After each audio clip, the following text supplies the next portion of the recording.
Di video kedua ini, kita akan mulai membahas konsep regresi yang dimulai dari regresi linier. Dalam prakteknya, regresi linier berarti kita mencari kurva yang berbentuk fungsi linier atau berupa garis lurus. Jadi kita tidak mencari kurva yang rumit, kita hanya perlu menentukan garis lurus terbaik yang mewakili pola data. Tugas kita di sini adalah menentukan nilai A dan B agar garis regresi ini sedekat mungkin dengan semua titik-titik data yang ada. Atau dengan kata lain, kita ingin mencari garis terbaik yang meminimalkan selisih antara titik-titik data asli dengan garis yang kita buat. Nah, karena garis terbaik tadi adalah garis yang meminimalkan selisih antara titik data yang asli dengan garis yang kita buat, maka kita perlu fokus pada selisih atau error atau galat yang muncul. Dalam regresi, galat ini menunjukkan seberapa jauh titik-titik data menyimpang dari garis regresi yang kita buat. Semakin kecil galatnya, berarti semakin baik garis tersebut dalam merepresentasikan titik-titik data. Nah, untuk mengukur galat regresi secara keseluruhan, kita bisa menggunakan 3 pendekatan utama, yaitu kita bisa menggunakan galat maksimum. Yang galat maksimum ini mengukur selisih terbesar antara titik data dengan garis. Yang kedua, kita juga bisa menggunakan galat rata-rata yang menghitung rata-rata selisih untuk semua titik data. Di sini ada sigma. Kemudian yang ketiga adalah galat akar kuadrat rata-rata atau kita sering mengenalnya sebagai RMSE ya. Nah, RMSE ini menghitung rata-rata galat dengan mempertimbangkan kuadrat selisihnya ya, sehingga ini lebih menekankan pada galat yang besar karena di sini ada bentuk kuadrat dari selisih.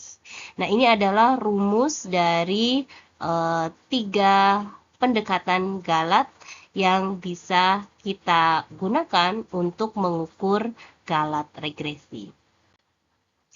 Selanjutnya, mari kita aplikasikan ketiga rumus galat ini pada data yang diberikan pada tabel berikut. Ya, di sini kita memiliki sekumpulan titik data dengan 2 variabel X dan Y.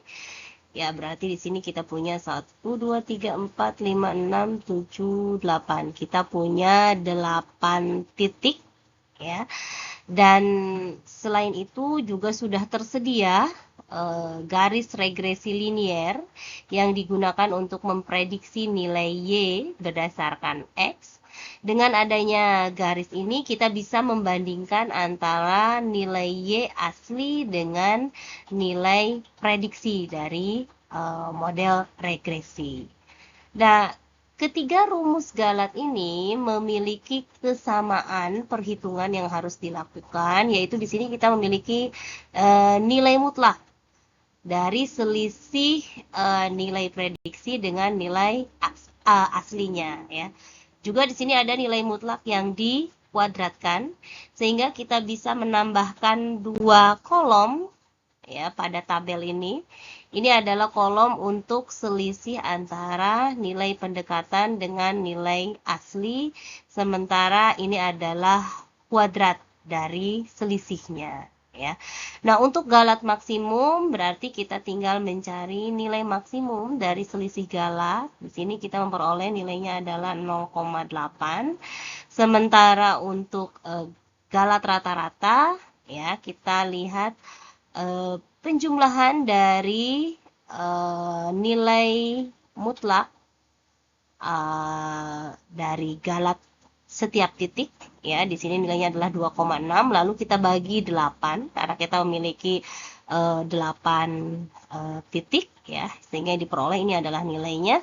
Dan untuk galat akar kuadrat rata-rata kita akan menggunakan kolom yang terakhir karena selisih dari nilai prediksi dengan nilai yang sebenarnya ini kita kuadratkan, kemudian kita bagi dengan banyaknya titik dan kita akarkan ya. Jadi dari sini kita memperoleh nilai 0,8 untuk galat maksimum, 0,325 untuk galat rata-rata, dan 0,41833 untuk galat akar kuadrat rata-rata. Nah, dari hasil perhitungan, kita bisa melihat bahwa galat maksimum ini ditentukan oleh titik dengan selisih terbesar antara nilai asli dengan nilai prediksi. Artinya, galat maksimum ini hanya memperhitungkan kesalahan terbesar, kesalahan terburuk yang terjadi. Sementara galat rata-rata ini adalah sebetulnya perhitungan galat yang sederhana, begitu ya. Kita menghitung rata-rata dari semua selisih ya, tanpa membedakan apakah selisih di setiap titik datanya itu besar ataukah kecil.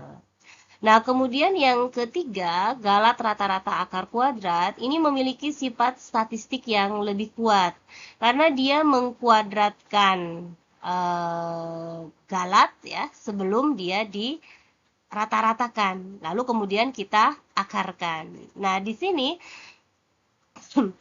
konsep galat rata-rata konsep galat akar kuadrat rata-rata ini sebenarnya mirip dengan konsep nilai harapan dalam distribusi probabilitas ya, yang berarti bahwa galat ini memberi bobot yang lebih besar pada kesalahan yang besar. Jadi semakin besar galat di beberapa titik akan semakin tinggi pula nilai dari galat akar kuadrat rata-ratanya.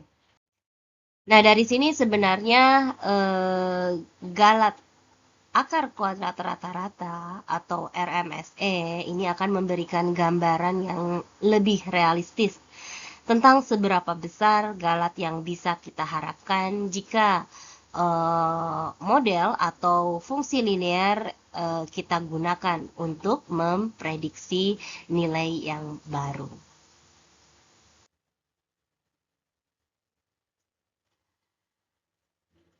Nah, selanjutnya tentu saja kita ingin tahu bagaimana merumuskan fungsi yang bisa meminimumkan galat. Sampai pembahasan yang tadi kita sudah memahami bagaimana menghitung galat atau selisih antara titik data dan garis regresi. Sekarang mari kita kembali ke persoalan utama, bagaimana menentukan garis terbaik yang sedekat mungkin ke semua titik data yang diberikan. Dengan kata lain, kita ingin mencari fungsi fx yang meminimumkan galat. Nah, untuk mencapai tujuan ini, kita akan menentukan garis kuadrat terkecil. Ya, kita akan menentukan garis kuadrat terkecil, yaitu garis yang meminimalkan galat akar kuadrat rata-rata atau RMSE yang tadi kita secara panjang lebar dibahas begitu. Nah, secara visual ini berarti kita mencari garis yang meminimalkan jumlah jarak vertikal dari titik data ke garis regresi. Dengan pendekatan ini kita bisa mendapatkan garis regresi yang paling sesuai dengan pola data, meskipun garis tersebut tidak harus melalui semua titik. Nah, dalam hal ini berarti galat inilah yang akan menjadi fokus perhatian kita, ya, galat akar kuadrat rata-rata tadi ya, atau RMSE.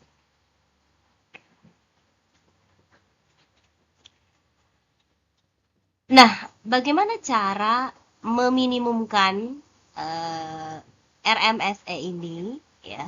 Nah, tentu saja nilai dari galat ini akan minimum apabila yang berada di dalam tanda akarnya ini bernilai minimum.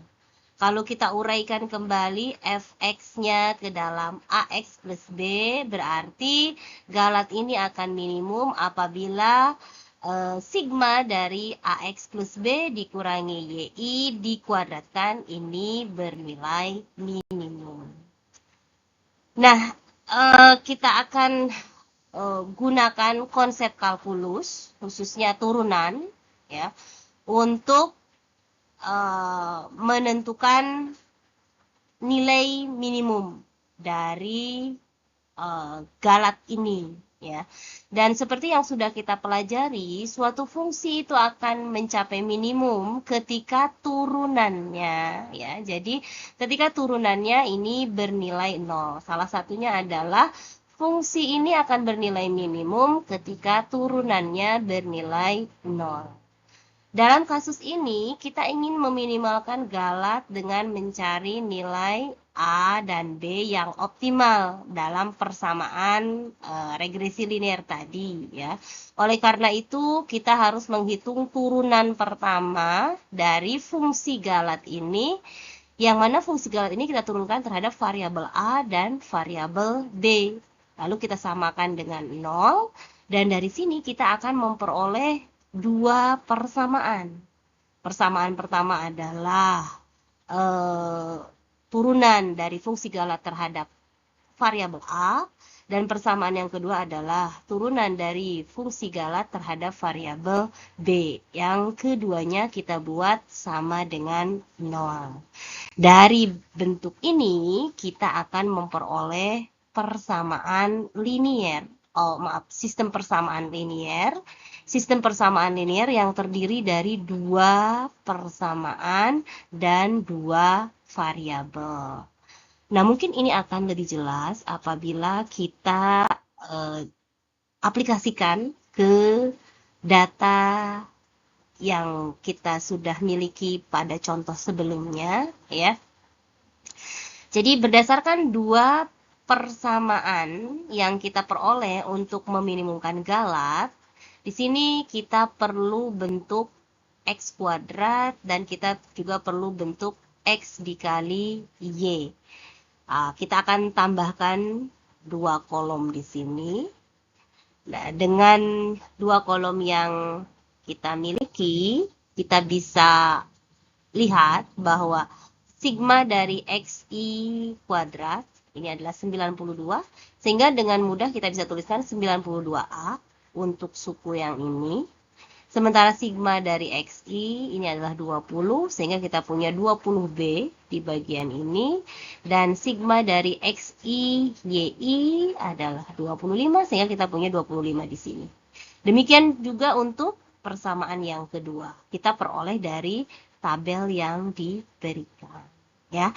Nah, untuk menentukan penyelesaian dari SPL ini, ya, materi UTS sudah membahas bagaimana cara menyelesaikan SPL menggunakan metode numerik. Atau sebetulnya dengan cara eksak pun kita bisa menyelesaikan SPL yang sederhana ini, karena hanya terdiri dari dua variabel dan dua persamaan. Di sini kita memperoleh nilai A-nya dan nilai B-nya, sehingga ini adalah fungsi regresi linier yang berhasil kita peroleh.